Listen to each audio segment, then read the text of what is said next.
is not. Forget marrying, at least think.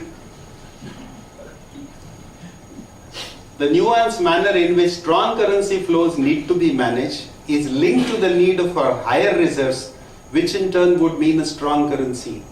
So there are 2 points again being talked about. The first point is strong currency flows. What happens when you talk of Make in India?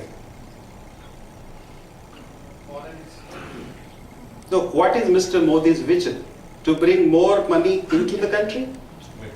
More FDI into the country? Yes. Will it come free of cost? No. Will it have interest to be paid? So that is another question to be thought of. And finally, is it going to lead to higher reserves? No. No? Sure?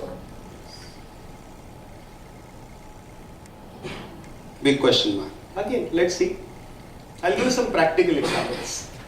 And this is very interesting remark. See, my worry is that I have not seen people reacting to this. Nowhere in the industry I have seen a reaction to this particular article, and it's a full page article, you cannot miss out on it. Then he says, one of the lessons from China is that foreign exchange reserves have been a big source of power for them. With $4 trillion, it's allowed China to behave like the World Bank and IMF put together.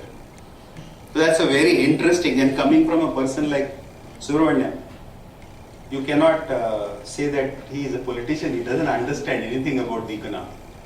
No, he understands. So he's talking of 4 trillion, and this sentence is very important. China behaves as if they are World Bank and IMF put together. So what is the job of IMF and World Bank? Funding? Earning money. Developed countries. Again, funding is okay.